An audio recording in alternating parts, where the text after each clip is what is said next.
Welcome to the Standards-Based Lessons and Units Training Module Part 2 from the Goodhue County Education District, presented by Weston Johnson. This presentation is aligned to our goal of planning standards-based lessons and units.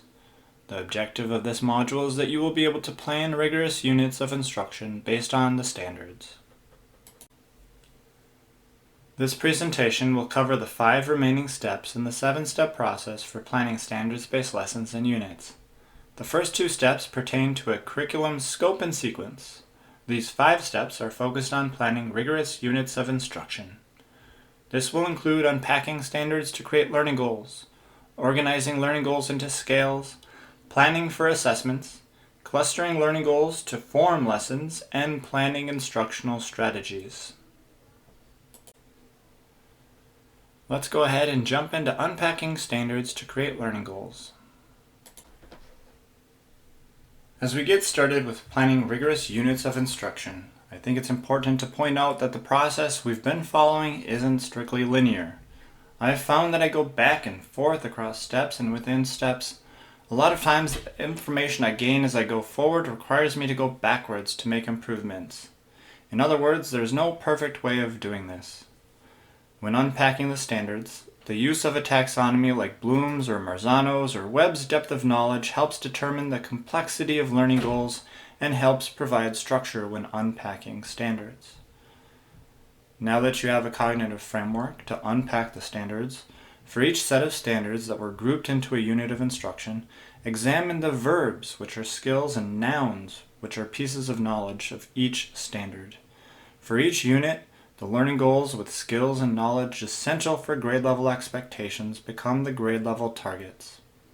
The learning goals that build toward grade level targets, including vocabulary and simpler goals, are the foundational targets.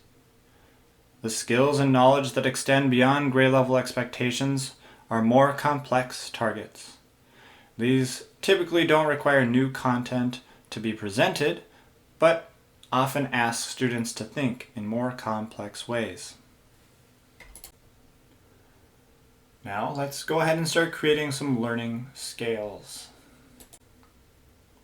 When it comes to learning scales, 3.0 goals are at the targeted level of grade level complexity expectations found in grade level standards. The 2.0 learning goals are simpler and foundational.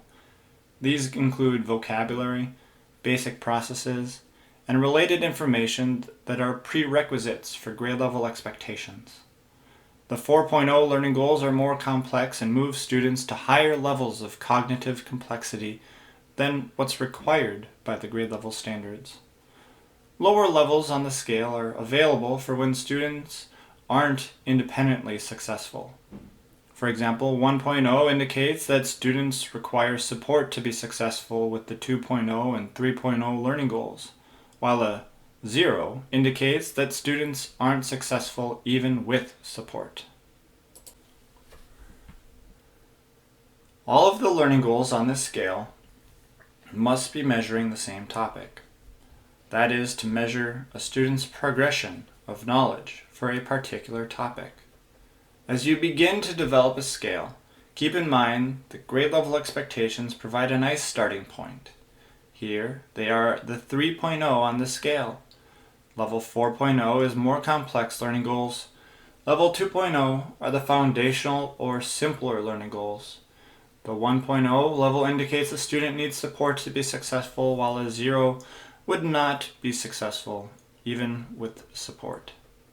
In order to keep the learning goals aligned, a letter indicator, such as an A, B, or C, suggests that these learning goals are connected across different levels of the scale. This may be that they are from the same academic standard or highlight the essential prerequisite skills and knowledge.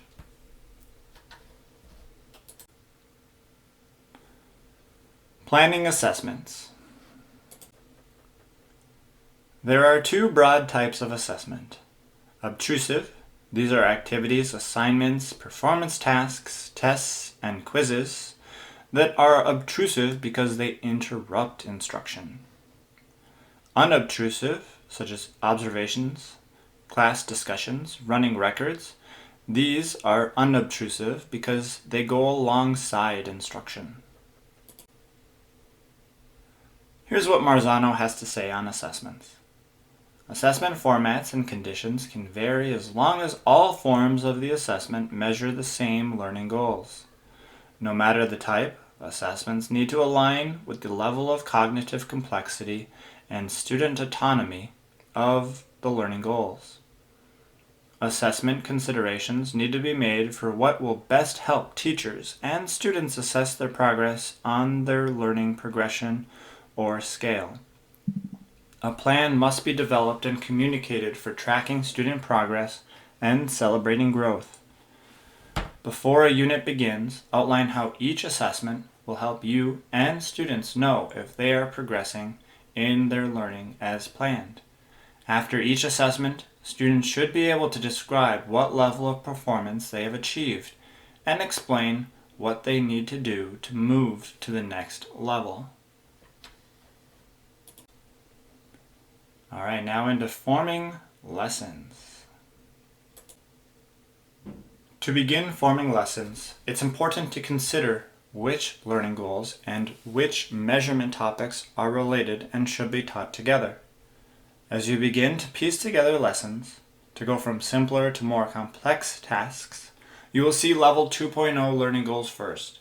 Then they will progress toward level 4.0. In the two examples, the first shows two measurement topics taught during the same unit. The first measurement topic is taught in lessons 1 through 4. The darker shaded columns show that the second measurement topic is taught in lessons 5 through 8. In the second example, this shows that the measurement topics overlap.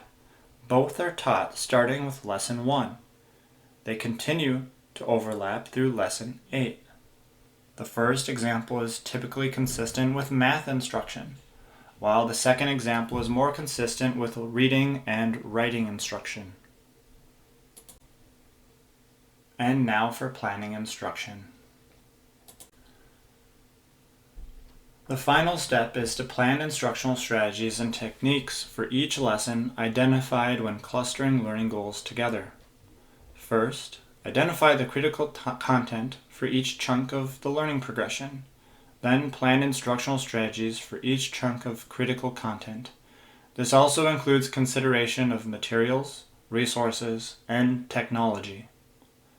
Also important to planning instruction is consideration in advance of adaptations to support or extend student learning of students with individual learning needs. As teachers implement instruction, they should monitor for desired effects. In conclusion, first, teachers need to unpack academic standards and organize learning targets or goals into performance scales based on their level of complexity. Then, teachers need to consider ways to determine whether or not students can demonstrate their learning. Next, teachers cluster learning goals into lesson groups. Lastly, teachers plan lessons for the selected chunks of content. Thank you for attending this online training module. Again, I'm Weston Johnson with the Goodhue County Education District.